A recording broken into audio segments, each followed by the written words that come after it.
सुभद्रा जय सुदर्शना जय गौरांगिताय गौरांगिताय गौरांगिताय जय गौरांगिताय जय जय प्रभुपाद प्रभुपाद प्रभुपाद प्रभुपाद जय जय गुरुदेव गुरुदेव गुरुदेव। जय ओम विष्णुपाद परमहंस परिजकाचार्य अष्टोत्तर डिवाइन ग्रेस अभय चरण भक्तिवेदांत स्वामी श्री प्रभुपाद की जय। आचार्य श्री प्रभुपाद की जय। जय ओम विष्णुपाद परमहंस परिजकाचार्य अष्टोत्तर डिवाइन ग्रेस भक्ति सिद्धांत श्री ठाकुर श्री प्रभुपाद की जय। वैष्णव वृंद की जय। नामाचार्य हरिदास ठाकुर की जय। प्रेम से कहो श्री कृष्ण चैतन्य प्रभु नित्यानंद श्री अद्वैत गदाधार श्रीवास आदि गौर भक्तवृंद की जय। ऋषि राधा कृष्ण गोप गोपीनाथ श्याम कुंड राधा कुंड गिरि गोवर्धन की जय। ब्रजभूमि वृंदावन धाम की जय। मथुरा धाम की जय। नवदीप मायापुर धाम की जय। पुरुषोत्तम क्षेत्र जगन्नाथपुरी धाम की जय। द्वारकापुरी धाम की जय। गंगा मैया की जय। यमुना मैया की जय। भक्ति देवी तुलसी महारानी की जय। Srila Prabhupada transcendental book distribution की जय। पतित पावन हरिनाम संकीर्तन की जय। All glories to assembled devotees. All glories to assembled devotees. All glories to assembled devotees. All glories, all glories, all glories to Sri Guru and Gauranga. Gaur Premanande Hari. Om Namo Bhagavate Vasudevaya. Om Namo Bhagavate Vasudevaya. Om Namo Bhagavate Vasudevaya. Om Namo Bhagavate Vasudevaya. Om Namo Bhagavate Vasudevaya. Om Namo Bhagavate Vasudevaya.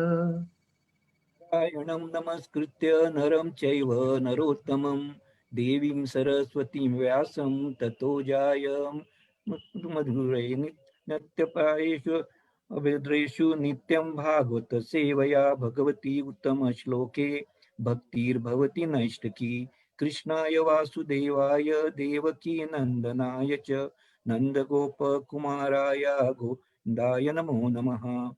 मुखं करोति वाचालं पंगुं लंघयते गिरिं यत्कृपातमहं वन्दे श्रीगुरुदीनतारिणाम्। हरे कृष्णा। श्रीमद् भागवतम स्कंद 4 अध्याय 23 श्लोक क्रमांक 12। छिन्नाय धीर अधिगतात्म गतिर्निरीहस् तत्त्यजे अच्छिनद इदं वयनेन येन तावन्न योग गतिभिर्यतिर् अप्रमत्तो यावद् गदाग्रज कथा शुरतिं न कुर्यात्। छिन्नाय धीर अधिगतात्म गतिर्निरीहस् तत्त्यजे अच्छिनद इदं वयनेन येन तावन्न योग गतिभिर्यतिरप्रमत्तो यावद् गदाग्रज कथा सुरतिं न कुर्यात्। छिन्नाय धीर अधिगतात्म गतिर्निरीहस् तत्त्यजे अच्छिनद इदं वयुनेन येन तावन्न योग गतिभिर्यतिरप्रमत्तो यावद् गदाग्रज कथासु रतिं न कुर्यात्। शब्दार्थ, अनुवाद और purport by Srila A C Bhaktivedanta Swami Srila Prabhupada. जय श्रील प्रभुपाद। छिन्न पृथक होकर अन्य धी जीवन के अन्य बोध देहात्म बुद्धि अधिगत पूर्ण आश्वत होकर आत्मगति आध्यात्मिक जीवन का चरम लक्ष्य निरीह इच्छा रहित, तत् उसे, तत्यजे त्याग दिया, अच्छिनत काट दिया, इदम यह, वयुनयन ज्ञान से, एन जिससे, तावत तब तक, न कभी नहीं, योग गति भी, योग पद्धति का अभ्यास, यति ही अभ्यास करने वाला, अप्रमत्त, बिना किसी भ्रम के, यावत जब तक, गदाग्रज कृष्ण का, कथासु कथा, रतिम आकर्षण, न कभी नहीं, कुर्यात इसे करो। अनुवाद। जब महाराज पृथु देहात्म बुद्धि से पूर्ण रूप से मुक्त हो गए तो उन्होंने भगवान श्री कृष्ण परमात्मा रूप में हृदय में स्थित देखा। इस प्रकार उनसे सारे आदेश पाने में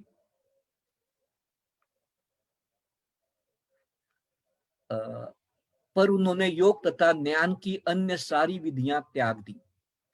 ज्ञान तथा योग की सिद्धियां उनकी रुचि नहीं रह गई, क्योंकि उन्होंने पूरी तरह यह अनुभव किया था कि जीवन का चरम लक्ष्य तो श्री कृष्ण की भक्ति है, और जब तक योगी तथा ज्ञानी कृष्ण कथा के गति प्रति आकृष्ट नहीं होते, संसार संबंधी उनके सारे भ्रम मोह कभी भी दूर नहीं हो सकते। तात्पर्य। Can you slightly shift it this side? आप थोड़ा ये बाजू में ले सकते हो, क्योंकि तात्पर्य, जब तक मनुष्य देहात्म बुद्धि में अत्यधिक लीन रहता है, तब तक वह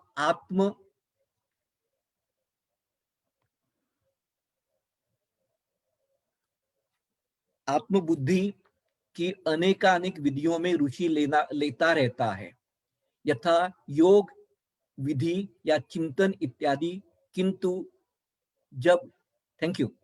जब समझ लेता है कि जीवन का परम लक्ष्य श्री कृष्ण तक पहुंचना है, तो वह अपने हृदय के भीतर कृष्ण का अनुभव करने लगता है और कृष्ण भावनामृत में स्थित प्रत्येक व्यक्ति की सहायता करने लगता है।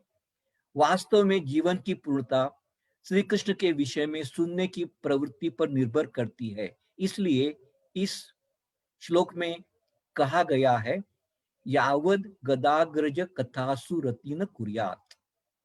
जब तक मनुष्य कृष्ण में तथा कृष्ण के लीलाओं में रुचि नहीं रखता, तब तक योग विधि से या ज्ञान द्वारा मुक्ति का प्रश्न ही नहीं उठता। भक्ति की अवस्था प्राप्त कर लेने के बाद महाराज पृथु को ज्ञान तथा योग की विधियों में शिफ्ट करो प्रभु जी, विधियों में हो गई, अतः उन्हें त्याग दिया। यह शुद्ध भक्तिमय जीवन की अवस्था है, जिसका वर्णन रूप गोस्वामी ने किया है। अन्य अभिलाषिता शून्यम ज्ञान कर्मादि अनावृतम अनुकूलेना कृष्णानुशीलनम भक्ति उत्तमा। वास्तविक ज्ञान का अर्थ यह समझ लेना है कि जीवात्मा भगवान का नित्य दास है। यह अनेक अनेक जन्मों के बाद वह प्राप्त होता है, जिसकी पुष्टि भगवद गीता 7:19 में हुई है। बहुनाम जन्मनाम अंते ज्ञानवान माम प्रपद्यते। परमहंस अवस्था में मनुष्य कृष्ण को ही सब कुछ मान लेता है। वासुदेव सर्वम इति स महात्मा स्वदुर्लभा। जब मनुष्य समझने लगता है कि श्री कृष्ण ही सब कुछ है, तो कृष्ण भक्ति यानी चेतना ही जीवन की परम सिद्धि है, तो परमहंस या महात्मा हो जाता है। महात्मा या परमहंस दुर्लभ होता है। परमहंस या शुद्ध भक्त कभी भी हठयोग या चिंतन के प्रति, प्रभु शिफ्ट कीजिए ऊपर, चिंतन के प्रति आकर्षित नहीं होता। वह तो भगवान की अमिश्रित भक्ति में ही रुचि रखता है। इन विधियों का यह अभ्यस्त व्यक्ति कभी कभी भक्ति के साथ साथ ज्ञान तथा योग का भी अभ्यास करता है, किंतु जब वह अमिश्रित भक्ति की अवस्था को प्राप्त होता है, वह आत्म साक्षात्कार की अन्य समस्त विधियों का त्याग देता है। दूसरे शब्दों में, मनुष्य जब एक बार श्री कृष्ण को सुस्पष्ट रूप से चरम लक्ष्य समझ लेता है, वह ज्ञान प्राप्त करने के लिए योग का चिंतन विधियों से मुख मोड़ लेता है। हरे हरे कृष्णा। खत्म हो गए परपट या? धन्यवाद। ओम अज्ञान तिमिरन्धस्य ज्ञानाञ्जनशलाकया चक्षुरुन्मिलितं तस्मै श्रीगुरवे नमः। श्रीचैतन्यमनोभीष्टं स्थापितं येन भूतले स्वयं रूप कदा मह्यं ददाति स्वपदान्तिकं।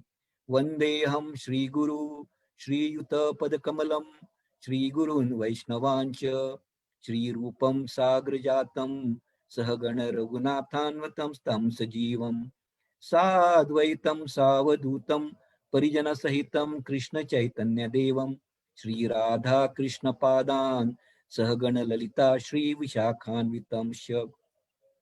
नमा ओं विष्णुपदाय कृष्णप्रेष्ठाय भूतले श्रीमते भक्तिवेदांत स्वामिनीति नामिने। नमस्ते सरस्वती देवे गौरवाणी प्रचारिणे निर्विशेषा शून्यवादी पाश्चात्य देश तारिणे। नमो महावदन्याय कृष्ण प्रेम प्रदायते कृष्णाय कृष्ण चैतन्य नामिने गौरत्विषे नमः। हे कृष्णा करुणा सिंधु दीनबंधु जगतपते गोपेश गोपिका कांत राधा कांत नमस्तुते। तप्त कांचन गौरांगी श्री राधे वृंदावनेश्वरी वृषभानुसुते देवी प्रणमामि हरिप्रिये। वाञ्छाकल्पतरुभ्यस्य कृपा सिन्धुभैव च पतितानां पावनेभ्यो वैष्णवेभ्यो नमो नमः। जय श्री कृष्ण चैतन्य प्रभु नित्यानंद श्री अद्वैत गदाधार श्रीवासादि गौर भक्त वृंदा। हरे कृष्णा कृष्णा कृष्णा हरे हरे हरे राम राम राम हरे हरे।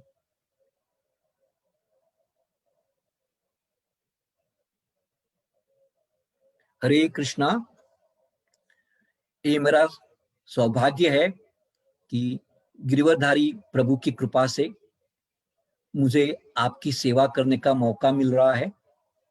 मैं सारे नगर के भक्तों का स्वागत करता हूं और आज का जो प्रवचन है इसका शुरुआत करता हूं।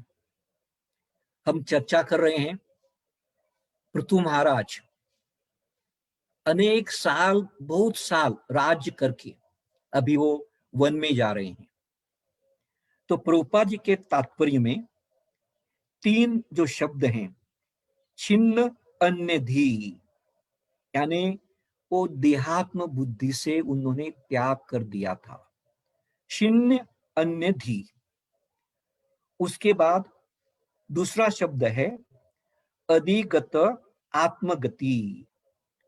उनको पृथु महाराज को मालूम था कि भगवान की प्रेमा भक्ति प्राप्त करना एक जीवन की परम सिद्धि है। और तीसरा, यावद गदाग्रज कथासु रतिम न कुर्यात, यानी भगवान की, कृष्ण भगवान की लीलाओं में रुचि प्राप्त करने का ही एक ही मार्ग है जिसे हम परम सिद्धि प्राप्त कर सकते हैं। तो प्रभुपाद जी अपने परपट में इन 3 जो हमने अभी चर्चा की, 3 महत्व के विषय, उनके ऊपर अपना अनुवाद दे रहे हैं। तो हम इनके ऊपर ही चर्चा करेंगे। तो पहले, सबसे बड़ा पहले प्रश्न आता है, हर एक के मन में प्रश्न ये भी आ सकता है कि पृथु महाराज ये तो भगवान के शक्त्यावेश अवतार हैं और जिन्होंने अपने प्रवचन सुने हैं पहले, तो खुद विष्णु ने उन्हें दर्शन दिया है, ब्रह्मा जी ने भी उन्हें दर्शन दिया है, सनत कुमार और बाकी 3 कुमार का उपदेश उन्होंने सुना है, और भगवान के साक्षात अवतार हैं, शक्तावेश अवतार हैं, यानी भगवान के प्रतिनिधि बन के वैकुंठ से आए हुए हैं। और उनको भगवान ने कौन सी शक्ति दी है? हम जानते हैं भगवान के शक्ता आवेश अवतार के अनेक प्रतिनिधि होते हैं। पालन शक्ति यानी कैसे राज्य करना है, कैसे प्रजा का रक्षण करना है, इसे कहते हैं पालन शक्ति। और पृथु महाराज इसका प्रतिनिधित्व करते हैं। जैसे कि हम जानते हैं ज्ञान शक्ति का प्रतिनिधित्व 4 कुमार करते हैं, भक्ति शक्ति का प्रतिनिधित्व नारद जी करते हैं, सृष्टि की निर्मिति का प्रतिनिधित्व ब्रह्मा जी करते हैं, दुष्ट नाशक शक्ति का प्रतिनिधित्व परशुराम करते हैं, स्व सेवन यानी किस तरह से सेवाएं करनी है उसका प्रतिनिधित्व शेष करते हैं, और भूत धारण शक्ति, भूत धारण कैसे ब्रह्मांड को धारण करना अपने फनों पे, इसका प्रतिनिधित्व अनंत करते हैं। तो इस तरह से हम जानते हैं कि भगवान के अनेक साक्षात अवतार होते हैं। तो पृथु महाराज को क्या गरज थी? वो तो शुद्ध भक्त है ही, तो तपोवन में जाने के लिए उनकी कुछ जरूरत नहीं थी, लेकिन वो ऐसा क्यों करते हैं? तो इसके बारे में प्रभुपाद जी इसी अध्याय में हमें समझाते हैं। प्रभुपाद जी में समझाते हैं कि अपने आचरण से, अपने उदाहरण से दूसरों को शिक्षा देने के लिए वो ऐसा करते हैं। दूसरा कारण ये है कि भक्ति या भक्ति की तीव्रता बढ़ती ही जाती है, उसका अंत नहीं है। और शुद्ध भक्त को लगता है कि मैं भक्ति में परिपूर्ण नहीं हूं, मुझे और भक्ति करना है, और तीव्रता से भक्ति करना है, और करना है, और इसका अंत ही नहीं होता है। जैसे कि हम देखते हैं परीक्षित महाराज भगवान के शुद्ध भक्त हैं, लेकिन जब उनको शाप मिला तो उन्होंने क्या सोचा? और तीव्रता से मुझे भगवान की कथाएं सुननी है, और तीव्रता, और तीव्रता। विदुर जी भगवान के साथ आदान प्रदान करते हैं, लेकिन जब दुर्योधन उनको कठोर शब्दों से उनका अपमान करते हैं तो बोलते हैं नहीं, और मुझे कृष्ण के बारे में सोचना है, उनके बारे में अभ्यास करना है, तीर्थ यात्रा करना है। तो ये होता है एक शुद्ध भक्त का भाव और भक्ति। तो उनका लौल्यम जो है, ये लालसा कभी खत्म नहीं होती है। और हम जैसे साधक को लगता है अरे वाह, मैंने आज सब कुछ बहुत अच्छा किया, परिपूर्ण किया, अब मुझे करने की जरूरत ही नहीं है। लेकिन शास्त्र हमें समझाते हैं, प्रभुपाद जी हमें समझाते हैं कि भक्ति का मार्ग अनंत है, कंटिन्यूअसली करते रहना है। भक्ति एक साधना भी है और भक्ति एक साध्य भी है। करते रहना है, तीव्रता बढ़ाना है, और इसी से हमारी चेतना और तीव्र और तीव्र और तीव्र हो जाती है। इसलिए ये समझना अत्यंत जरूरी है। और इसलिए पृथु महाराज, विदुर या परीक्षित महाराज अपने उदाहरणों से हमें सिखाते हैं कि कभी भी हम अपनी जो भक्ति करते हैं उस पे संतुष्ट नहीं होना चाहिए। ये तो एक अथांग सागर है, हमने उसका एक बूंद बूंद भी हमने में चखा नहीं है, उसका रुचि भी हमने प्राप्त नहीं की है। इसलिए और करना है, और तीव्रता, और तीव्रता। और पृथु महाराज अपने एक उदाहरण से हमें यही सिखाते हैं। तो दूसरा मुद्दा आता है देहात्म बुद्धि, यानी कैसे अपने शरीर से अनासक्त रहना। जब तक हम शरीर से अनासक्त नहीं होते हैं तो भक्ति की तीव्रता का अनुभव नहीं करते हैं। ऋषभ देव अपने पुत्रों को उपदेश करते हैं और उनमें से एक श्लोक के अंत में आता है, जनस्य मोहयाम अहम ममेति। और हम जब 10 नाम अपराध भी दोहराते हैं तो उसमें 10वां नाम अपराध भी है। भगवान नाम के जप में पूर्ण विश्वास न होना और इसकी अगाध महिमा जान की भी विश्वास शक्ति बनाए रखना, एक विषय आसक्ति। और इसका मूल कारण है, यही है जिसके कारण हम कृष्ण से विभक्त होके यहाँ आए हैं, इच्छा द्वेष समुत्तेना द्वंद्व मोहेना भारत। हम अपने को स्वामी समझते हैं, नियंत्रणकर्ता समझते हैं, भोक्ता बनना चाहते हैं, क्योंकि हमें लगता है कि हम कुछ हैं। इसलिए भगवान ने हमें इस दुनिया की निर्माण किया और हमें शरीर दिया जिसमें आत्मा वास करता है। लेकिन बद्ध होने के कारण, तत्व भ्रमित होने के कारण, तत्वता हम तो भगवान के सेवक हैं, कृष्ण के दासों के दास। ये चैतन्य महाप्रभु में समझाते हैं, गोपी भरतूर पद कमलयोर दास दास दास अनुदास वृत्तेरा वृत्तेरा भृत्य। ऐसे प्रतापरुद्र महाराज भी कहते हैं चैतन्य महाप्रभु को। ये जो तत्व है सनातन अंश, लेकिन बद्ध होने के कारण ये तत्व हम भूल गए हैं और तत्व विभ्रम हो गया है।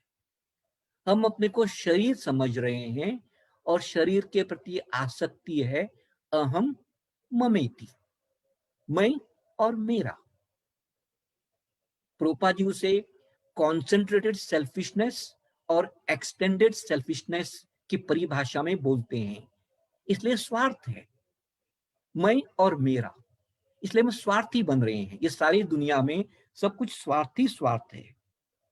और इसलिए जैसे हम मैं और ममेती, यानी मेरा शरीर और मेरे शरीर के संबंधित में जो कुछ सब कुछ है ये मेरे हैं, और मैं मेरा स्वार्थ देखता हूं, उनका स्वार्थ देखता हूं, और इसलिए और भ्रमित हो जाता हूं। इसलिए रूप गोस्वामी पाद भक्ति रसामृत सिंधु में उत्तम भक्ति की परिभाषा करते हैं। वो परिभाषा क्या है? सर्वोपाधि विनिर्मुक्तम तत्परत्वेना निर्मलम ऋषिकेना ऋषिकेश सेवनम भक्ति उच्यते। सर्व उपाधि विनिर्मुक्तम, ये शारीरिक उपाधियों का त्याग करना चाहिए। मैं पति हूं, मैं पत्नी हूं, मैं मालिक हूं, और मैं बड़ा श्रेष्ठ भक्त हूं, बड़ा काउंसलर हूं, ये सब उपाधियां हैं। हमारी असली उपाधि दासों का दास, इसका त्याग करके बड़ी स्वच्छ भाव से, निर्मल भाव से परत्वेना सेवा करने की इच्छा, तीव्र इच्छा प्राप्त करना है। इसलिए इस श्लोक में 2 शब्द, सेवा का शब्द परत्वेना और सेवा, ऋषिकेन सेवनम, अपने इंद्रियों से ऋषिकेश जो इंद्रियों का स्वामी है उनकी सेवा करना है। ये हमें भक्ति रसामृत सिंधु में रूप गोस्वामी पाद ये व्याख्या देते हैं। यानी बहुत कठिन है उपाधियां त्याग करना, ये परम स्तर है भक्ति का। जब हम अपने को आत्मा के स्तर पे आपके मैं आत्मा हूं, इसलिए प्रभुपाद जी बार बार अपने प्रवचनों में आप शरीर नहीं हैं, आप आत्मा हैं, आप शरीर नहीं हैं, आप आत्मा हैं, ये बार बार दोहरा रहे थे। तो एक शिष्य ने उनको पूछा, प्रभुपाद जी हमें जानते हैं कि हम शरीर नहीं है, मैं आत्मा है। तो प्रभुपाद जी ने कहा, आप ये थियोरेटिकल ज्ञान के स्तर पे जानते हैं, विज्ञान के स्तर पे ये अनुभूति, ये रियलाइजेशन आपको आनी चाहिए। और ये अनुभूति जब आएगी तो असल में वो आप अपने जीवन में वो भाव, वो स्थिति निर्माण करेंगे। आत्मा के स्तर पे हमेशा सच्चित आनंद के स्वभाव में खुश रहेंगे, हर एक की सेवा करेंगे, आपकी कुछ अपेक्षा दूसरों के प्रति कुछ भी नहीं होगी। अहितुकी अप्रतीयता ययात्मा सुप्रसिद्धति, आप हमेशा संतुष्ट रहेंगे। ये भाव प्राप्त करना है हमें। मंजिल बहुत दूर है, लेकिन गुरु की कृपा से, प्रभुपाद की कृपा से अगर हम प्रामाणिक हैं, सीरियस हैं और ट्रांसपेरेंट है, तो कृपा से और अपने हमारे प्रयत्न प्रामाणिक हैं, तो शायद उनकी कृपा से हम उस मंजिल तक पहुंच सकते हैं। प्रयत्न करना है, और इसलिए हमें शास्त्र अनेक उदाहरण देते हैं, बार बार समझाते हैं कि कैसे प्रयत्न करना है, कैसे भागवतों में जो लीलाएं आती हैं उनका अभ्यास करना है। अभ्यास करने के बाद उसके बारे में मनन करना है, सोच विचार करना है।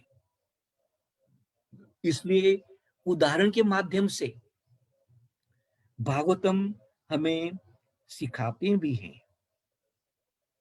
और भागवतम में सुंदर ऐसे लीलाएं हैं कि कैसे देहात्म बुद्धि का क्या त्याग करना कठिन होता है, इसका भी उदाहरण है। और कैसे एक क्षण में देहात्म बुद्धि का त्याग भी कर सकते हैं, इसका भी उदाहरण है। और पहला जो उदाहरण है वो भागवतम के पहले स्कंद के 13वें अध्याय में है, और वो है धृतराष्ट्र। सुंदर तरह से प्रभुपाद जी अपने तात्पर्यों में और सुखदेव गोस्वामी और सुत गोस्वामी शौनक आदि ऋषि को समझा रहे हैं किस तरह से आखिर में विदुर को आना पड़ा, विदुर को कठिन शब्दों से धृतराष्ट्र को उपदेश करना पड़ा कि आप अभी देहात्म बुद्धि का त्याग कीजिए। और धृतराष्ट्र का क्या भाव था, क्या उसकी अपेक्षा थी, क्या उसकी आसक्ति थी, एक प्रभुपाद जी उस अध्याय में अपने परपोटों के माध्यम से हमें अच्छी तरह से समझाते हैं।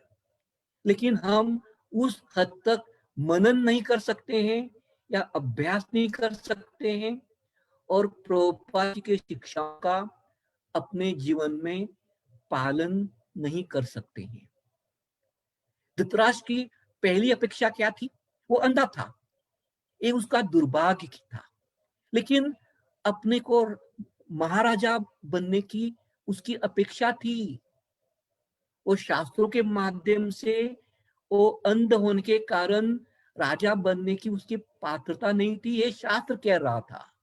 लेकिन उसका मन कह रहा था, उसकी इच्छा कह रही थी कि मैं राजा बनना चाहता हूं, राजा बनना चाहता हूं, पांडु नहीं। लेकिन इसकी इच्छा तीव्र थी कि इसलिए राजा राज्य का प्रतिनिधित्व, राज्य का देखभाल एज ए केयर टेकर बनने का मौका मिला। और वो क्या मौका था कि वो राजा नहीं था। पांडु के जो 5 पुत्र थे उनको राज्य मिलने वाला था, और तक उस समय तक वो राज्य का प्रतिनिधित्व एज ए केयर टेकर वो राज्य संभालने वाला था। लेकिन उनके पुत्रों के प्रति, दुर्योधन, दुशासन और बाकी 98 पुत्रों के प्रति इतनी आसक्ति थी कि वो सोच रहा था कि मेरे पुत्र मेरे बाद वो राजा बनना चाहिए, पांडव नहीं राजा बनना चाहिए। विदुर ने जब दुर्योधन का जन्म हुआ तब उसे स्पष्ट रीति से उपदेश किया था, त्याग करो इस पुत्र का, वो आपके कुल का नाश का कारण होगा। लेकिन उपदेश सुना नहीं। कई जैसे कि हम कभी कई बहुत बार अनेक साधुओं के, गुरुओं का उपदेशों का पालन नहीं करते हैं। इसलिए धृतराष्ट्र ने उस विदुर जी का उपदेश का पालन नहीं किया और अंधा बन गया। अंधा तो था ही, लेकिन आसक्ति के प्रति अंधा बन गया। दुर्योधन और अपने पुत्रों के प्रति इतना आसक्त था कि एक पप दुर्योधन के हाथ में एक कठपुतली बन गई। जैसे नचाना है उस तरह दुर्योधन अपने पिताजी जो राजा थे, महाराजा थे, उनको नचाता था।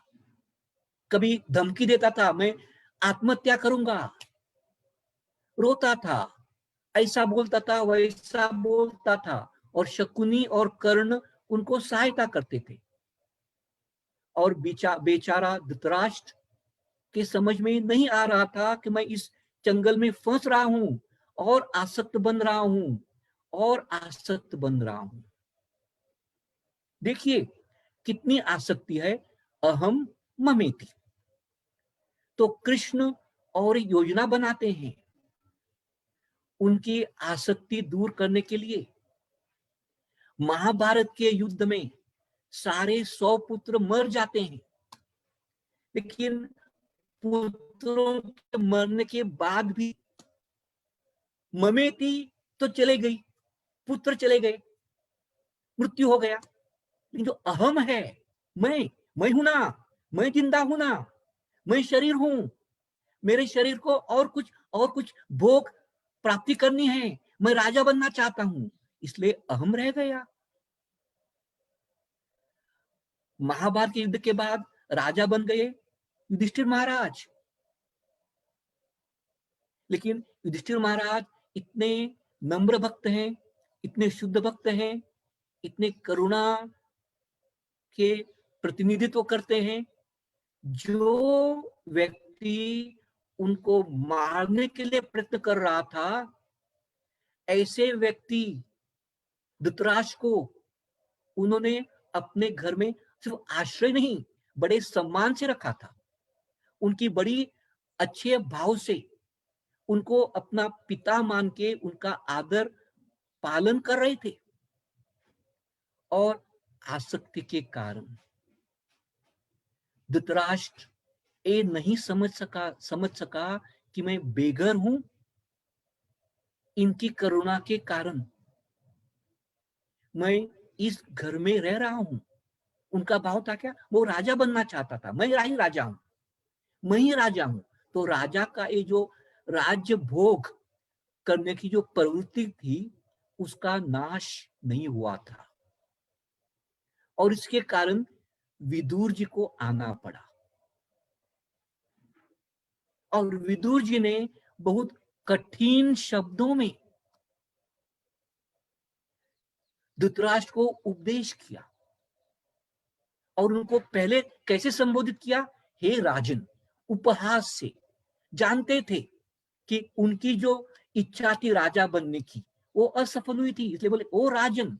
प्रोपा जी समझाते हैं कि किस तरह से उपहास से, सैर्कास्टिकली उद्बोधित कर रहे हैं विदुर जी कि हे राजन, आप अभी बूढ़े बन गए हैं, काल के नियंत्रण में हैं, हर एक व्यक्ति काल के नियंत्रण में है, इसलिए आप मृत्यु की तरफ जा रहे हैं। और उसके लक्षण क्या हैं? आप तो जन्म से अंधे हैं, अभी आप सुन नहीं सकते हैं, आपका लीवर अच्छा कार्य नहीं कर रहा है, आपके दांत गिर पड़ रहे हैं, हिल रहे हैं, आपकी बुद्धि कम कम हो रही है, आपकी मेमोरी भी कम कम हो रही है, आप शरीर में कमजोर हो रहे हैं, लेकिन राजभोग करने की आपकी तीव्रता और तीव्र हो रही है। हे मेरे राजा, आप गृहपाल व्रत यानी एक कुत्ते जैसे, कुत्ता गृहपालवत, ये ऐसे कठोर शब्द इस्तेमाल करते हैं। आप गृहपालवत जैसे युधिष्ठिर महाराज के घर में आश्रय ले रहे हैं। और एक दूसरा अत्यंत महत्व का शब्द इस्तेमाल करते हैं, भीम अपवर्जितम पिंडम। भीम के जो अन्न के जो शेष हैं, जो झूठ झूठ है, आपको फेंक रहे हैं और आप बड़े प्यार से, आपको असहाय भाव से आपको स्वीकार कर रहे हैं। धिक्कार हो तुम्हारा। एक आप राजा थे, आप इतना अच्छा स्वादिष्ट अन्न खा रहे थे, तो आज आप क्या खा रहे हैं? भीम ने फेंका हुआ उच्छिष्ट।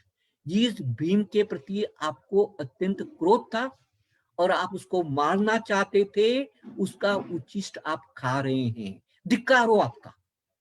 निकलो इस शरीर के बाहर, अपने को आत्मा समझो, देहात्म बुद्धि को त्याग करो। तब,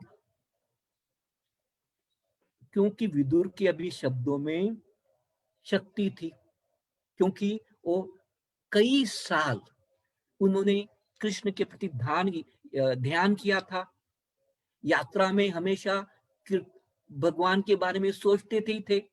उद्धव जी और मैत्री मुनि का संग किया था, तो संग का क्या प्रभाव था ये भी हम सब समझ सकते हैं। और कितनी शक्ति आई थी अभी। जो विदुर जब पहले धृतराष्ट्र को उपदेश कर रहे थे, बार बार उपदेश कर रहे थे, और वही धृतराष्ट्र सुन नहीं रहा था। तो लेकिन अभी जब विदुर ने भी दृढ़ एक किया था कि मुझे अभी उनको समझाना ही है, मैं उनको समझाऊंगा ही, या उनको खींच के लाऊंगा बाहर, यानी ये है दृढ़ता। और पहले विदुर जी क्या सोच, अरे वो तो राजा हैं, मैंने सिर्फ अपना सुझाव देना चाहिए, उपदेश करना चाहिए, उपदेश वो स्वीकारेंगे या नहीं तो उनकी जिम्मेदारी है। लेकिन अभी वो इतने कंपैशनेट थे अपने बड़े भाई के प्रति, कि सोच किसी ना किसी मुझे ए न के न प्रकारे ना उनको लेना ही है दूर, और उनको मुक्ति दिलवाना है।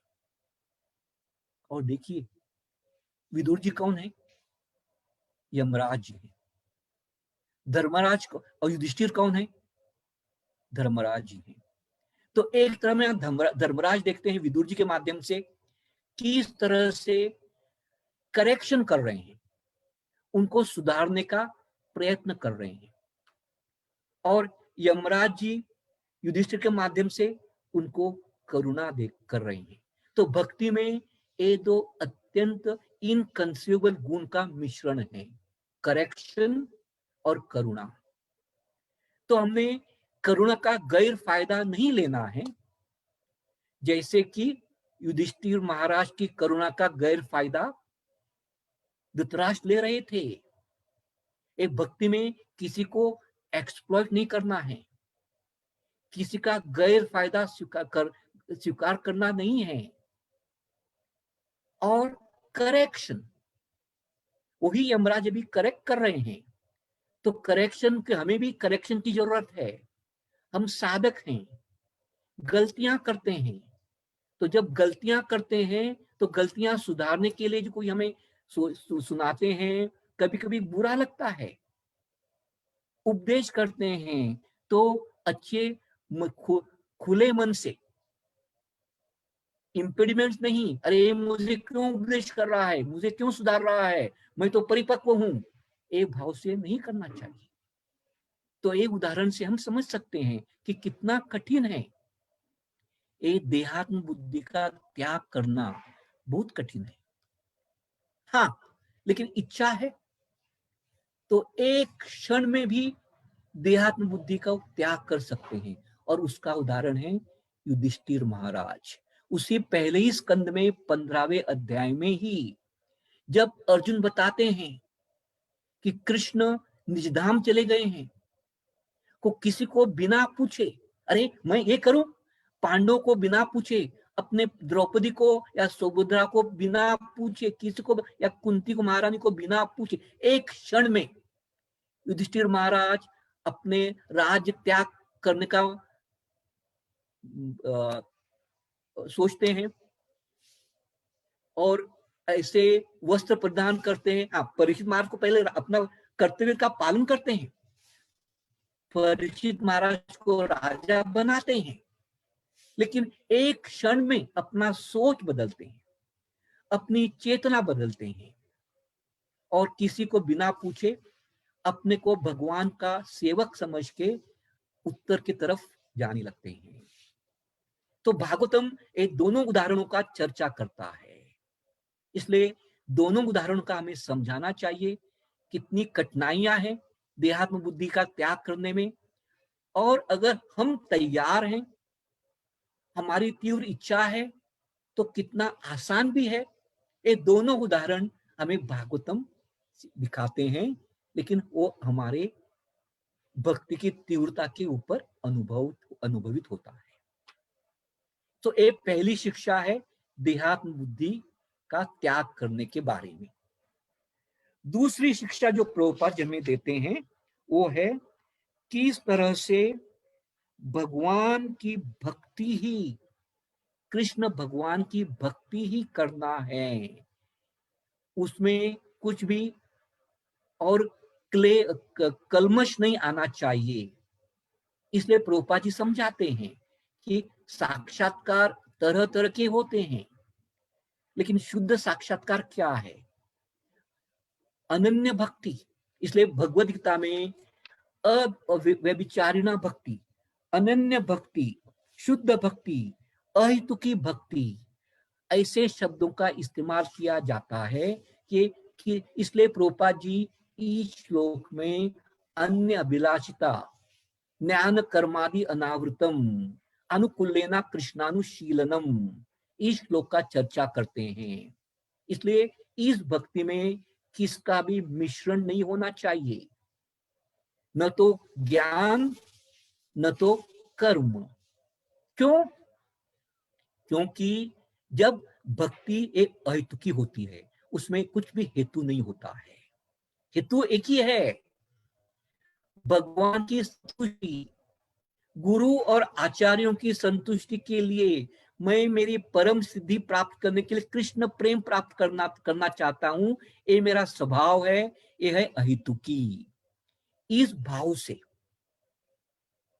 जब मैं भक्ति करूंगा तो ये भाव भी कठिन है शुरुआत में। तो इसलिए कपिल देव देवहूति को समझाते हैं, भक्ति तो परिपूर्ण शुद्ध है, लेकिन साधक जिन गुणों में स्थित होते हैं, क्योंकि हम कभी कभी तमोगुणी भी होते हैं, कभी कभी रजोगुणी होते हैं, कभी कभी सत्वगुण में होते हैं, इसलिए कपिल देव देवहूति को समझाते हैं देयर आर 81 टाइप्स ऑफ भक्ति, ज्ञान मिश्रित, कर्म मिश्रित, तमोगुणी, रजोगुणी, सतोगुणी, और इनका लक्षण भी बताते हैं। इसलिए प्रभुपाद जी हमें समझाते हैं कि ये जो शुद्ध भक्ति, केवल भक्ति, अहेतुकी अप्रत्ययता, न धनम न जनम न सुंदरीम, कविताम वा जगदीश कामये, मम जन्मनि जन्मनीश्वरे, भवतात् भक्ति अहेतुकी त्वयी। ये भाव कठिन है हम जैसे, मेरे जैसे साधक को। अपेक्षा करता हूं, इच्छा है, अरे मुझे सम्मान चाहिए लोगों से, इतना बड़ा काउंसलर हूं, लोगों ने नम्र बनना चाहिए मेरे सामने, मेरे को आदर देना चाहिए, सम्मान देना चाहिए। इसलिए ये आपकी हमारी इच्छा। इसलिए ये जो इच्छा है कि मैं शुद्ध भक्ति प्राप्त करना चाहता हूं, इसलिए ये इच्छा कितनी कठिन है, कितनी दुर्बल है, इसके बारे में रूप गोस्वामी पाद पद्यावली में एक श्लोक के श्लोक के माध्यम से हमें समझाते हैं। और इसी श्लोक के आधार पे प्रभुपाद जी ने अपनी संस्था का नाम दिया अंतरराष्ट्रीय कृष्ण भावनामृत संघ। और ये श्लोक कौन सा है? कृष्ण भक्ति रस भवितमति क्रियताम यदि कुतोपि लभ्यते तत्र लौल्यमपि मूल्यम एकलम जन्म कोटि सुकृति न लभ्यते। कृष्ण भावना या कृष्ण भक्ति प्राप्त करना ये बहुत बहुत कठिन है। अगर आपको कहा वो मिलती है तो उसको खरीदिए, जरूर खरीदिए, लेकिन कीमत क्या है? आपका लौल्यम, आपकी तीव्र इच्छा, ग्रीड, आध्यात्मिक ग्रीड, लौल्यम। तत्र लौल्यम अपि मूल्यम एकलम, एक ही कीमत है, आपकी इच्छा होनी चाहिए, तीव्रता होनी चाहिए। इसलिए ये तीव्रता, क्योंकि ये भक्ति आपको करोड़ों करोड़ों जन्मों में सुकृति आपने की होगी, पुण्याई की होगी, तो भी आपको मिल नहीं सकेगी, वो इतनी दुर्लभा है। एक चेतना और एक कृष्ण भावना और कृष्ण भक्ति दुर्लभ है। इसलिए प्राप्त करने के लिए शरणागत होना चाहिए। और कैसे शरणागत होना चाहिए? कैसे हमारी इच्छा को डाउटेल करना चाहिए? एक तीसरी शिक्षा प्रभुपाद जी में समझा देते हैं कि हमें भगवत कृष्ण कथा, भक्तों के संग के प्रति रुचि आनी चाहिए। ये रुचि अत्यंत जरूरी है। जब तक हमें सेवा करने की रुचि प्राप्त नहीं होगी, नाम रुचि, वैष्णव सेवा और जीव दया ये प्राप्त करना है। और ये कृपा, कृपा कैसे प्राप्त होगी? जब हम वैष्णव का संग करेंगे, प्रभुपाद जी ने दिए हुए जो हमें शास्त्र दिए हैं उनका हम अभ्यास करेंगे, प्रभुपाद जी और आचार्य जो हैं उनके प्रति कृतज्ञता, ग्रेटिट्यूड एक्सप्रेस करेंगे। सोचिए, प्रभुपाद जी ने हमें ऐसा कुछ ट्रेजर दिया है, धन दिया है, उनके किताब, उनके शास्त्र, उनमें इतने सुंदर परपट हैं, भागवतम है, भगवद गीता है, चेतन चरितामृत, भक्ति रसामृत सिंधु और उपदेशामृत। प्रभुपाद जी कहते हैं 5 ग्रंथ, हर एक को सिर्फ पढ़ना नहीं, उसका अभ्यास करना चाहिए। और सोचिए, प्रभुपाद जी ने किस स्थिति में पहला भागवतम का पहला ग्रंथ लिखा, किस कठिन परिस्थिति में, कितने कष्ट किए हमारे लिए, किस तरह से इस ग्रंथ का उत्पादन किया। अगर हम इसके बारे में कभी सोचेंगे, प्रभुपाद जी के प्रति कृतज्ञता, ग्रेटिट्यूड प्राप्त करेंगे, तो प्रभुपाद जी कृपा हमें मिल जाएगी। उनके संतुष्ट के लिए हम हमारा इंक्लिनेशन, प्रभुपाद जी इंक्लिनेशन बोलते हैं शब्द, यानी इच्छा जागृत होगी कि हमें प्रभुपाद जी की यानी कृष्ण कथा सुनने हैं। मन मना भव मद भक्तो, इसका मन में मनन करना है। और हम ऐसा करेंगे तो गुरु और प्रभुपाद के कृपा से जीवन में सफल हो जाएंगे। इसलिए कैसे अनासक्त बनना है? श्रवण की तीव्रता, जैसे मैं अभी उदाहरण दिया परीक्षित महाराज का, विदुर जी का, दोनों भी अपने उदाहरण से हमें ही सिखाते हैं। विदुर जी तो भगवान के भक्ति हैं, उनके नित्य पार्षद हैं। जब कृष्ण भगवान निगदाम जाना चाहते थे तब उन्होंने विदुर जी का स्मरण किया, उद्धव जी को विदुर के बारे में पूछा, और वही विदुर जानना चाहते हैं मैत्रेय से, मुझे और समझाइए, कृष्ण की लीला और समझाइए। उद्धव से भी जानना चाहते हैं। और परीक्षित महाराज, जिनका उत्तरा के गर्भ में कृष्ण ने रक्षण किया, वो अपने को शुद्ध भक्त नहीं मान रहे हैं, अभी शाप मिला है, 7 दिन का समय है, तो क्या सोच रहे हैं? और कृष्ण लीला का श्रवण करना चाहता हूँ, और कृष्ण लीला के बारे में जानना चाहता हूँ। कैसे मेरे जो दादा और ग्रैंड पेरेंट्स हैं पांडवों, कैसे उनको संग मिला, कैसे उन्होंने रक्षण किया, मुझे सुनाइए सुखदेव गोस्वामी जी, मैं जानना चाहता हूँ। और सुखदेव गोस्वामी उनकी परीक्षा लेते हैं, 9वें स्कंद के अंत में संक्षिप्त में बताते हैं। तो सुखदेव ऊपर से बताते हैं, नहीं नहीं, मैं संक्षिप्त में सुनना नहीं चाहता हूँ, विस्तारित रूप से मुझे सुनाइए। और इसलिए 10वें स्कंद के 4 भाग हैं। सुखदेव गोस्वामी 90 अध्यायों के माध्यम से कृष्ण लीलाओं का श्रवण परीक्षित महाराज को दे रहे हैं, और उनकी कृपा से हमें भी दे रहे हैं। तो हमें ये मौका है, प्रभुपाद जी कृपा, आचार्यों की कृपा, गुरु की कृपा। अगर हमने ये 3, जैसे कि देहात्म बुद्धि क्या है, कितना कठिन है लेकिन आसान भी है, इसलिए तीव्रता होनी चाहिए, लौल्यम होना चाहिए, और किसी इस भक्ति में किसका मिश्रण नहीं होना चाहिए, न तो ज्ञान, न तो योग, न तो फ्रूटिव एक्टिविटीज, सिर्फ केवला भक्ति, अहेतु की भक्ति। और अगर हमने एक प्रयत्न किया तो प्रभुपाद जी हमें आश्वासन देते हैं कि आपको आचार्यों की और मेरी कृपा प्राप्त होगी, गुरु की कृपा प्राप्त होगी। एक प्रभुपाद जी का इस तात्पर्य में सार है। तो इसके साथ साथ मैंने थोड़ा ज्यादा 5 मिनट ज्यादा लिया, इसके साथ साथ मैं यहाँ समाप्त करना चाहता हूँ। और अगर जैसे कि गिरवरधारी प्रभु हैं, वैष्णव तोषणी प्रभु हैं, पंकज नेत्र प्रभु हैं, ऋषभदेव प्रभु हैं, और बाकी वरिष्ठ भक्त हैं जो मैंने नाम नहीं लिए होंगे, तो आपका अनुभूति, आपकी रियलाइजेशन मेरे से ज्यादा है। तो अगर आप मुझे कुछ समझाना चाहते हैं तो जरूर आपका अनुभव मुझे बताइए। आपने अभी सुना, अब मैं आपसे सुनना चाहता हूं। यही तो आदान प्रदान है भक्ति में।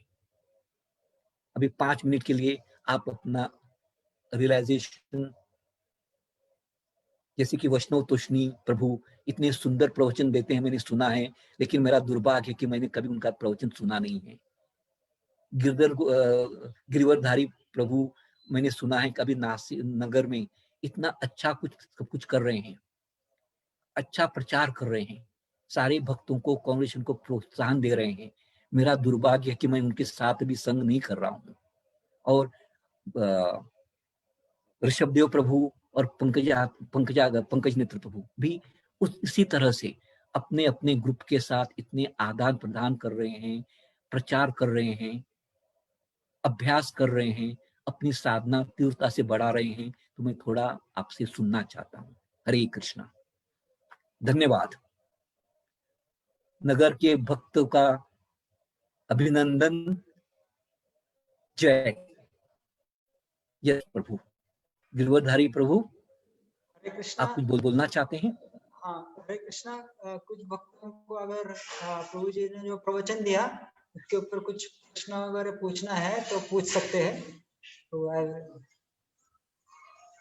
अपना माइक अनम्यूट कर सकते हैं और प्रश्न पूछ सकते हैं।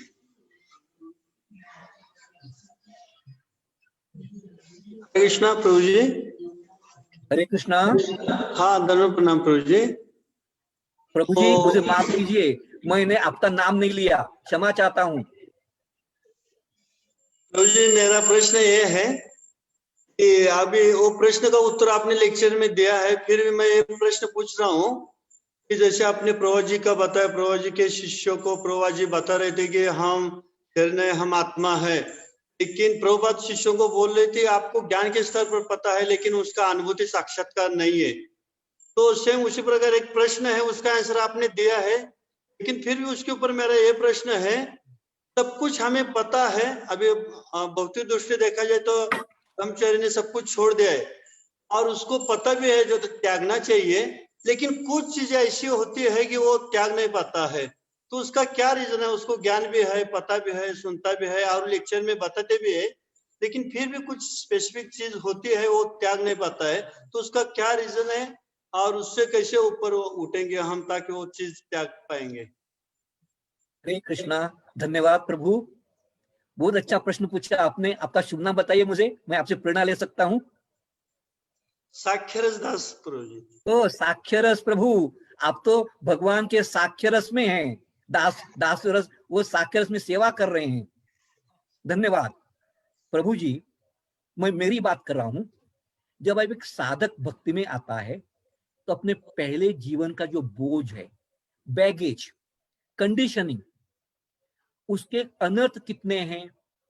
काम, क्रोध, लोभ, मोह, मद, मत्सर, अनेक इच्छाएं, उसका सारे पहले अनेक हजारों हजारों जन्मों का बोझ, बैगेज लेके आ रहा है, उसके पीठ पे वो बैगेज है। जब आप जैसे भक्त जो है ना, आपका बैगेज बहुत कम है, मेरे जैसे साधक का बहुत बड़ा बैगेज है, अनेक अनर्थों से भरा हुआ है। इसलिए भक्ति में वो जरूर धीरे धीरे अनर्थ दूर हो जाएंगे। ये तो कृष्ण में समझाते हैं, प्रभुपाद जी भी समझाते हैं, गुरु भी समझाते हैं, लेकिन समय लगता है। इसलिए उत्साहात, निश्चयात, धैर्यात, इसलिए समय लगता है। हम जानते हैं थ्योरी जानना आसान है, लेकिन वो जब तक वो अनर्थों का निवृत्ति नहीं होगी, जब अच्छे जो भक्ति के 26 वैष्णव के जो जो गुण हैं वो हम अपने जीवन में स्वाभाविक रूप से आएंगे नहीं, तब तक वो हमारा विज्ञान परिपूर्ण नहीं होगा। आप जैसे भक्तों में अनेक गुण आए हैं और इसलिए आपके समझ में आ रहा है कि अभी एक गुण में मेरी सुधारना करना है, एक गुण मेरे में नहीं है, इसमें परिपूर्णता नहीं है। लेकिन मेरे जैसे भक्त को लगता है मैं तो परिपूर्ण हूं। आप तो सोच रहे हैं, मनन कर रहे हैं कि उसके ऊपर इंप्रूवमेंट करना है, इसके ऊपर इंप्रूवमेंट करना है, एक गुण में मुझे प्रगति चाहिए, एक गुण, तो आप ऐसे सोच रहे हैं, यही तो प्रगति है ना। जैसे जैसे और जब आपको कृपा मिलेगी, हमारा प्रयत्न है, और आप जब सिंसियरली भक्ति करेंगे, प्रभुपाद जी और गुरु को संतुष्ट करेंगे, तो आपकी अनर्थ निवृत्ति जरूर हो जाएगी। लेकिन अनर्थ निवृत्ति के स्तर पे भी प्रभुपाद जी में समझाते हैं 75% ऑफ द अनर्थासी निवृत्त हो जाते हैं, 25% रहते हैं। इसलिए उसके बाद जो आसक्ति है, रुचि है, भाव स्तर में भी, इसलिए हम देखते हैं उदाहरण भरत महाराज का, भाव स्तर में था, भाव स्तर में थे, लेकिन थोड़ा सा डिविएट हो गए। कृष्ण क्यों सिखाते हैं? हमें समझाने के लिए कि हर बार हमें मनन करना चाहिए। मैं एक विद्यार्थी हूं, मुझे और सीखना है, और प्रगति करनी है, और प्रगति करनी है। और इसलिए कभी कभी प्रभुपाद जी में समझाते हैं, गुरु महाराज भी समझाते हैं, अगर आपके पास गुण नहीं है तो आर्टिफिशियली ट्राई टू एक्ट, उस नम्र बनने का प्रयत्न करो। हम तो ज्ञान तो जानते हैं, लेकिन ज्ञानी वही सोचता है कि मुझे सिर्फ ज्ञान प्राप्त करना है। भक्त की एक इच्छा होती है को ज्ञान को मैं मेरे जीवन में उतारना चाहता हूं, और इसलिए वो का प्रयत्न हमेशा चालू ही रहता है। तो अब अगर हम प्रयत्नशील रहेंगे तो गुरु की, प्रभुपाद जी की, कृष्ण का जरूर हमें एक ना एक दिन जरूर मिलेगी। इसलिए पेशेंस और प्रगति करते रहेंगे हम। जब हम तक सिंसियर हैं, प्रामाणिक हैं, तो हमारे अनर्थों की कभी ना कभी उनकी गुरुओं की कृपा से अनर्थ निवृत्ति जरूर हो जाएगी। एक विश्वास हमें होना चाहिए, ठीक है? अब आप में विश्वास जरूर है। हरे कृष्णा। साक्षरस प्रभु, मैंने आपको कुछ, आप और कुछ नहीं तो आप गिरधारी प्रभु से प्रश्न पूछ सकते हैं, ठीक है? और कोई प्रश्न है? कांग्रेगेशन भक्तों में से किसी को प्रश्न है तो प्रभु जी को पूछ सकते हैं। हाँ मुकुंद प्रभु। यस पंकज नेत्र प्रभु। हरे कृष्णा। हरे कृष्णा हरे प्रभु। कृष्णा। हाँ, दंडोत प्रणाम प्रभु जी। तो जी आपने बहुत अच्छे से बताया कि हमारे जीवन में कुछ भी विपरीत परिस्थिति आती है तब भी हमने हमने भगवान के ऊपर विश्वास रखना चाहिए, उनके आश्रित होना चाहिए, मैं उनके नाम का प्रभुपाद जप जी और करना गुरु चाहिए। के शब्दों का दोहराता हूँ, ये मेरे अनुभव नहीं है। I am a parrot. हाँ, आगे बढ़ाइए। प्रभु जी मेरा मेरा प्रश्न ऐसा था प्रभु जी कि कभी कभी जीवन में इतनी विपरीत परिस्थिति आ जाती है कि हमें ऐसा लगता है कि अरे भगवान हमारी मदद क्यों नहीं कर रहे, हमने भक्ति करनी चाहिए या भक्ति में मतलब और प्रगति करनी चाहिए या जैसा है वैसा ही रखना चाहिए, नाम जप के ऊपर भी हमारा ध्यान नहीं होता विपरीत परिस्थिति के कारण। और ऐसे परिस्थिति में प्रभु जी हम कैसे मतलब भगवान के शरणागत रह सकते हैं या भक्तों से सुन सकते हैं, उनके आज्ञा का पालन कर सकते हैं, इसके बारे में कुछ बताइए प्रभु जी। देखिए, इस सृष्टि का भगवान क्या कहते हैं? द्वंद्व, बराबर है। द्वंद्व के बारे में भगवान भगवद गीता में बहुत बार हमें समझाते हैं, बराबर। तब तामस तितिक्षस्व भारत, तो ये तो द्वंद्व ही है ही। कभी कभी हमें अच्छा लगेगा, अरे वाह कितना मुझे अच्छा लग रहा है जपा करने में। कभी कभी प्रॉब्लम्स आ जाएंगे, मन डिस्ट्रैक्ट होगा, कठिनाई आएंगी, हम अच्छा जप नहीं कर सकेंगे। इसलिए भागवतम हमें समझाता है कि ऐसे भक्तों का हमें संग करना चाहिए जो किसी भी परिस्थिति में द्वंद्वित नहीं होते हैं। जैसे कि गिरवरधारी प्रभु हैं, साक्ष्यरस प्रभु हैं, ऐसे ब्रह्मचारी हैं। प्रभुपाद जी का उदाहरण है, गुरुओं का उदाहरण है कि कैसे उनका वो कैसे भी कुछ भी परिस्थिति हो, तीव्रता से भक्ति करते हैं, जपा करते हैं। संकटें तो आएंगी, यही तो इस दुनिया का वर्णन किया है ना, अशाश्वतम दुखालयम अशाश्वतम। लेकिन इसी स्थिति में कैसे पॉजिटिव रहना है, सकारात्मक रहना है, ये भक्तों के, शुद्ध भक्तों के संग के माध्यम से, जो भक्त को प्रेरणा दे रहे हैं, उनसे, उनके साथ चर्चा करके, उनसे प्रभावित होके कि ये आए हैं, शायद निकल जाएंगे, लेकिन मेरी इच्छा है, मेरी तीव्रता है कि मुझे भक्ति में दृढ़ रहना है, आएंगे। इसलिए रूप देते हैं, ददाती प्रतिगृह्णाति गुह्यम आकृति पृष्ठति। कुछ समस्या है तो समस्या का सुलझाव क्या है, ये वरिष्ठों से बातचीत करके पूछना चाहिए, उनसे प्रेरणा लेनी चाहिए, क्योंकि संग अत्यंत महत्व का है।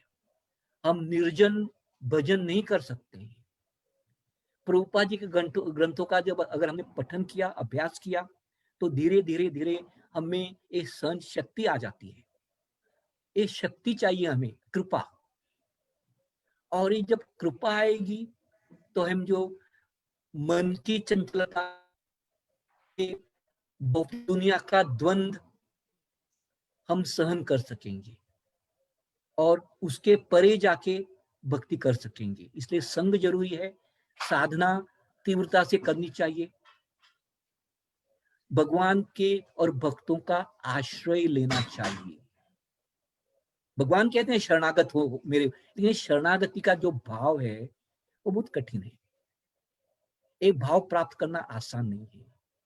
ये जो भक्ति का जो भाव है, कृष्ण भावनामृत होना, ये भी ज्ञान के स्तर पे बहुत आसान है, लेकिन भक्ति के स्तर में वो अपने जीवन में उतारना बहुत कठिन। इसलिए पॉजिटिव, उत्साहत, संकट आए तो भी उत्साह को त्यागना नहीं चाहिए। जरूर कृष्ण मेरे शुभचिंतक हैं, कृष्ण मेरे शुभ चाहते हैं, तो वो मेरे भलाई ही करेंगे। मेरे भक्ति मेरे शुभचिंतक हैं, मेरे वरिष्ठ, मेरे गुरु प्रभुपाद जी मेरे एवर एवर वेल विशर हैं, वो मेरे साथ हैं, हम एक साथ हैं।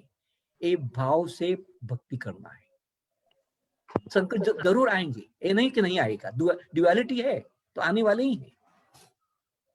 इसलिए ऐसे भक्तों से बात करें जिन्होंने संकटों का सामना किया है, और आपके ग्रुप में ऐसे लोग हैं जिन्होंने ऐसे दुखों का, कष्टों का सामना करके अपने उदाहरण से हमें सिखाया है कि कैसे दृढ़ता से भक्ति करनी है, ऐसे भक्तों का संग कीजिए।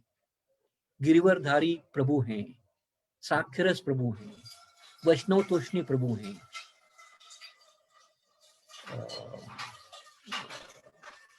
और पंकज नेत्र प्रभु हैं, श्री ऋषभदेव प्रभु हैं। उनके जीवन में भी कठिनाइयां आई हैं, लेकिन उन्होंने कैसे सामना किया, उनको पूछिए। कैसे उनकी जो दृढ़ता है भक्ति में, जो उनका विश्वास है भक्ति में, गुरु के श्रद्धा है गुरु के प्रति, रूपा जी के प्रति, वो उनसे सुनिए। जब आप उनसे सुनेंगे तो आपकी दृढ़ता और बढ़ जाएगी। तो ये एक प्रैक्टिकल अप्रोच है प्रभु, संघ और श्रवण। ठीक है? Yes Prabhu ji, thank you Prabhu ji. Hare Krishna. Hare Krishna Prabhu ji. Hare Krishna. दंडवत प्रणाम Prabhu. Thank you very much for your refreshing and wonderful lecture. Vaishnava Toshani Prabhu, आपका चेहरा मेरे सामने था, आप मुझे प्रभावित कर रहे थे और इसलिए आपकी कृपा से मैं बोल सका। Thank you Prabhu ji. It was very rejuvenating and this just an extension of the yatra. महाराज का प्रवचन के बाद आपका इतना रिफ्रेशिंग लेक्चर सुना प्रभु जी। हमारे जैसे साक्षरस प्रभु जी ने पूछा, ये थ्योरेटिकल लेवल पर तो है और हमारा कुछ तीव्रता भी नहीं है, लोलियम भी नहीं है, दृढ़ता भी नहीं है, बट जैसे आपने उत्तर दिया कि प्रयास करना है, तो we are trying and we need your blessings. और प्रभु जी आपने एक और चीज कहा कि करेक्शन एंड कंपैशन। तो मेरा प्रश्न ऐसा है कि correction and compassion can be at what level of भक्ता, क्योंकि compassion should be for everyone and correction can it be for everyone at every level. We cannot correct everyone. Compassion towards everyone. तो ये दोनों में कैसे हम समझें कि करेक्शन किसको और कंपैशन किसको? थैंक यू, आपने बहुत अच्छा प्रश्न पूछा। उसके पहले मैं और एक जवाब देना चाहता हूं कि जैसे आपने कहा कि हमें तीव्रता नहीं है, इच्छा भी नहीं, लेकिन हम आशा रखना चाहिए, आशावादी। भक्त हमेशा होपफुल रहता है कि एक ना एक दिन, कभी ना कभी, जैसे मुकुंदा मिलेगा मुझे, करोड़ों जन्मों के बाद दर्शन मिलेगा, तो ये आशावाद है। तो आपकी आशा देख के मैं भी प्रभावित हो गया हूं। दूसरा आपने प्रश्न पूछा, अच्छा है, कंपैशन और करेक्शन। करेक्शन के दो मार्ग हैं। खुद के लिए हमने सोचना चाहिए, जो जिसमें मैंने इमोशनल इन्वेस्टमेंट किया है, जिनके प्रति मेरे स्नेह अच्छे हैं, जो मुझसे अच्छी तरह से आदान प्रदान कर रहे हैं, ऐसे लोगों से मैं विड्रॉवल कर सकता हूं। Investment and withdrawal, emotional investment कहना है पहले, और उसके बाद इमोशनल विड्रॉवल। जैसे विड्रॉवल चास्टाइजमेंट है, करेक्शन। प्रभुपाद जी ने सुंदर तरह से समझाया। प्रभुपाद जी ने हर एक अपने शिष्य के साथ, हर एक व्यक्ति के साथ इमोशनल इन्वेस्टमेंट किया था, इसलिए वो उनको करेक्ट भी कर सकते थे। हमारी वो स्थिति नहीं है, इसलिए जिस आपने हर एक ने प्रश्न पूछना कि मेरा इमोशनल इन्वेस्टमेंट किसके प्रति है, ऐसे भक्तों के साथ आप करेक्शन कर सकते हैं।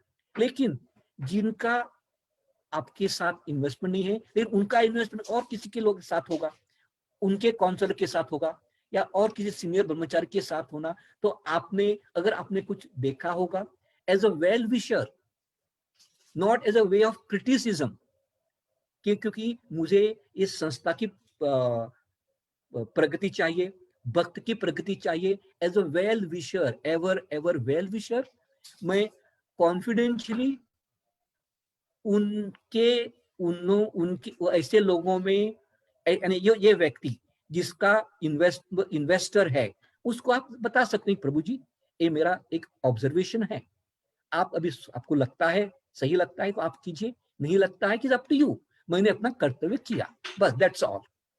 और उसके बाद चर्चा भी नहीं करना चाहिए, बात भी नहीं करनी चाहिए।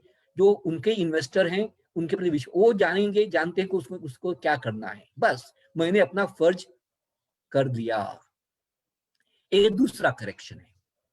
तीसरा करेक्शन ऐसे कोई लोग सोचते हैं कि भक्ति इतनी प्रभावशाली है, आप अगर तीव्रता से, सही तरह से, जैसे हमें बार बार कहा जाता है, sincerely, seriously and without any duplicity और एक्सटीरियर मोटिव, अगर आप करेंगे भक्ति, तो खुद ही भक्ति इतनी पोटेंट है तो आपका हृदय परिवर्तन करेगी, आपको खुद ही आपको करेक्ट करेगी, दूसरों की करेक्शन की जरूरत नहीं होगी। तो ये भी एक तरह का स्कूल थॉट प्रोसेस है। तो दो तरह के मार्ग हैं करेक्शन की। एक मैंने जो वरिष्ठों से सुना है मैं दोहरा रहा हूं। ठीक है प्रभु?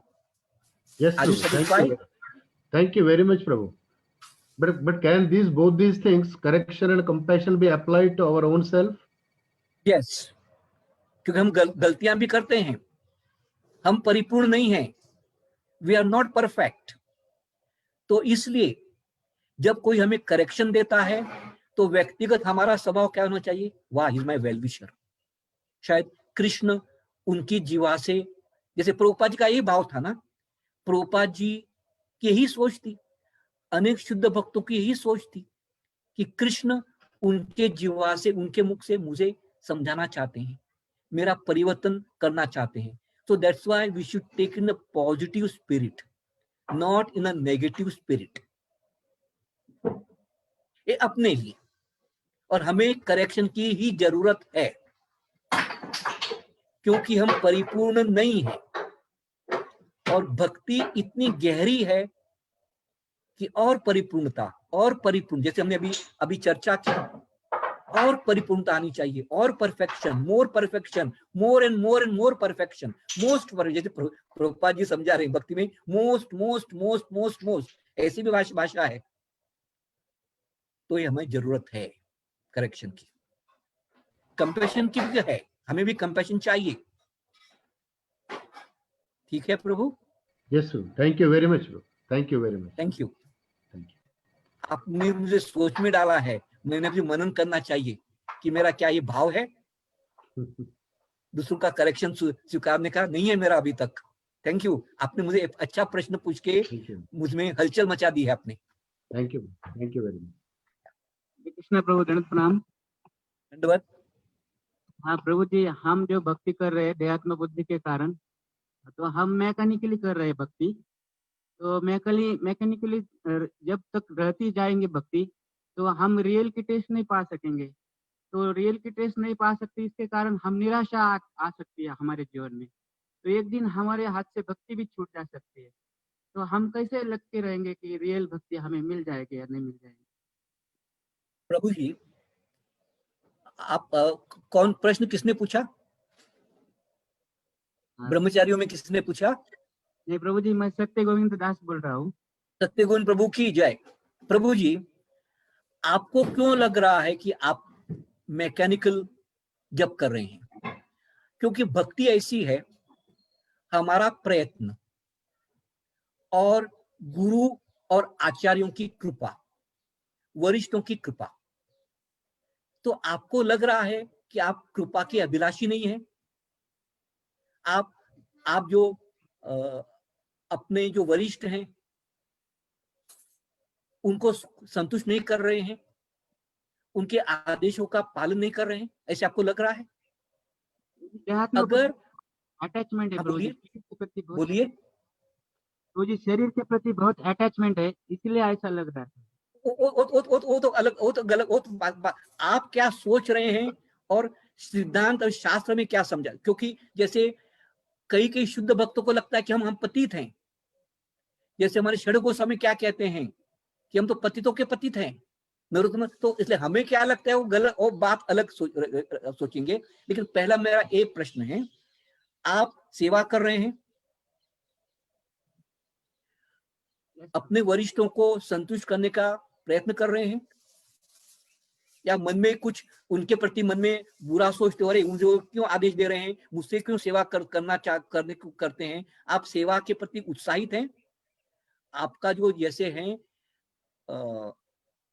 उपदेशामृत में हमें रूप गोस्वामी पाद देते हैं, भक्ति के लिए अनुकूल क्या है और प्रतिकूल क्या है। बराबर। तो अनुकूल और प्रतिकूल हम जब जानेंगे तो अपनी इच्छा से अनुकूल प्राप्त करने का प्रयत्न करना, और प्रतिकूल को इसलिए हमने इच्छा के बारे में चर्चा की थी, लौल्यम। अगर आप चाहते हैं कि मैं ऐसा बनना चाहता हूं तो आप जरूर बन जाओगे। वो मैकेनिकल है या ये है, वो जजमेंट अलग है। लेकिन आपका जो आचरण है, आपका जो बर्ताव है, आप इसलिए हमारा वरिष्ठों को संतुष्ट करने का आपका हमारा प्रयत्न, अगर शास्त्र कहता है तो अगर प्रयत्न अनुकूल है तो कृपा आ ही जाएगी, ये सिद्धांत है।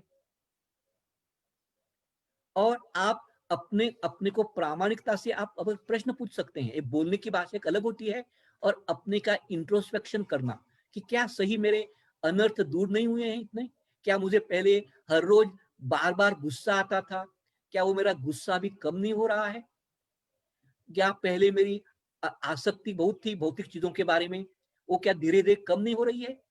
ये आपने अपने आप को प्रश्न पूछना चाहिए। ये आप, और उसका आपको जवाब यही मिलेगा। आप शायद नम्र हो सकते हैं और बोल सकते हैं कि मेरा चैंटिंग मैकेनिकल है, तो आप अपने, ये बराबर है। जपा के बारे में हम जानते भी नहीं हैं, क्योंकि कृष्ण ही सोचेंगे कि इस भक्त का जपा कैसे है। कई बार हमें भी लगता है अरे मैं एकाग्रता से, लेकिन मेरा भाव क्या है, अरे मैं अच्छा जप कर रहा हूँ, अच्छा जप कर रहा हूँ, ये भी भाव बंधन में डाल सकता है हमें, ये भाव प्रतिकूल हो सकता है। इसलिए जजमेंटल नहीं बनना चाहिए हमें, प्रामाणिकता, सीरियसनेस, और मन में भी वही विचार होना चाहिए और बाहर भी वही विचार होना चाहिए कि मैं वरिष्ठों को संतुष्ट करने का प्रयत्न करना चाहता हूँ, वही प्रयत्न मैं करना चाहता हूँ। और जपा एकाग्रता से, प्रभुपाद जी ने हमें कहा है जपा सुनो। हमारा जपा मैकेनिकली रहेगा, शायद रुचि नहीं आएगी शायद, लेकिन सुनने का मैं प्रयत्न कर रहा हूं कि नहीं।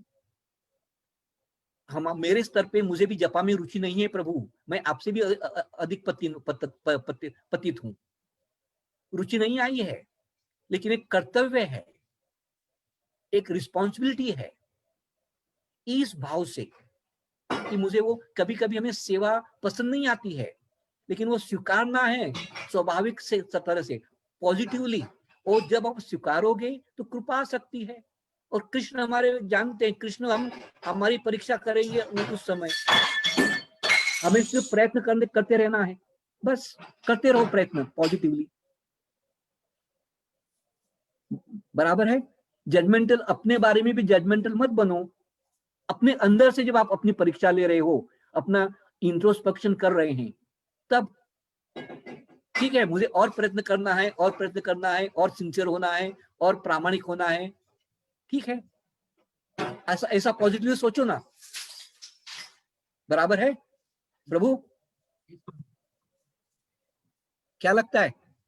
प्रभु आपने अच्छा बताया। हरि बोल। प्रभु सत्य गोपाल प्रभु ना, सत्य गोविंद प्रभु, सत्य गोविंद प्रभु, सत्य गोविंद दास प्रभु, वो मेरे लिए प्रभु हैं,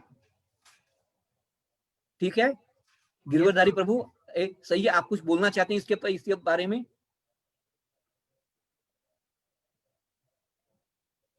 नहीं प्रभु। ठीक है, तो आपको भी अभी प्रसाद लेना होगा। 8:22 हुए हैं, तो आपने प्रश्न पूछ के मुझे प्रोत्साहित किया है, मैं धन्यवाद देना चाहता हूँ। और अगर कोई प्रश्न नहीं है ना तो हम समाप्त करेंगे। अगर प्रश्न है तो मेरे प्रगति के लिए जरूर पूछिएगा।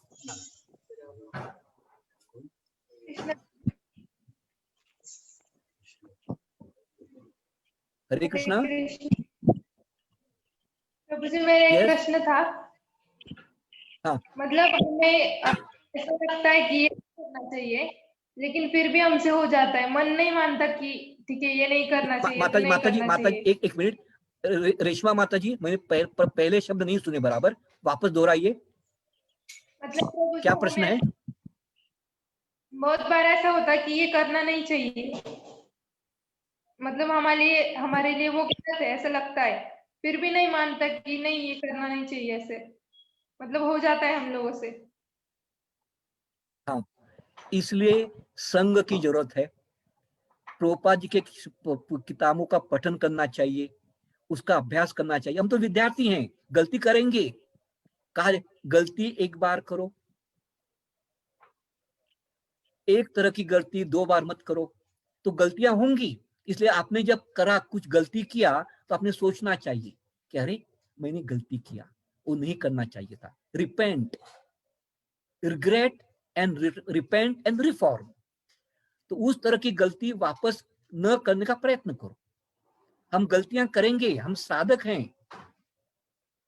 तो अगर आपको टेम्पटेशन आता है, हम टेम्पटेशन को शरणागत होते हैं, ठीक है, तो अगली बार उसी तरह का जो माहौल आएगा तो आप में थोड़ा दृढ़ता से प्रश्न, नहीं मैंने उस समय गलती की थी, मैं गलती अभी वापस नहीं करूंगा।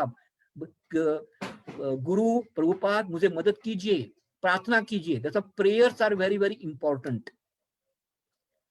हर बार प्रार्थना करते जाइए, सुबह शाम, सोने के पहले और उठने के बाद प्रार्थना कीजिए कि मेरी अनर्थ निवृत्ति हो जाए, मेरी टेम्पटेशन दूर हो जाए। क्योंकि ये जो भक्ति है वो बहुत सटल है, हर एक के ऊपर निर्भर है।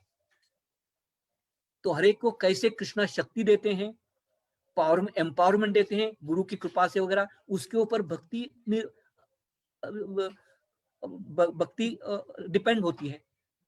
तो अगर आप साधना ठीक तरह से कर रहे हैं, ABCD यानी पहले, सबसे पहले भक्तों का संग कर रहे हो, प्रभुपाद जी की जो किताब है उनका पठन कर रहे हो, उनके संतुष्टि के लिए, तो प्रभुपाद जी की कृपा आपको जरूर सकेगी। और कृपा के माध्यम से आप में धीरे धीरे बदल भी आ जाएंगे।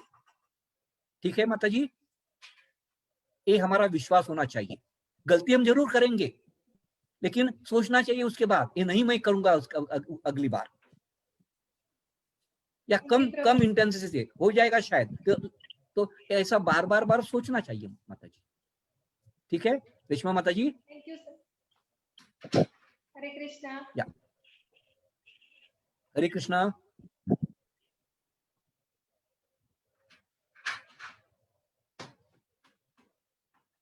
तो गिरवरधारी प्रभु, सो हम यहाँ विराम देंगे।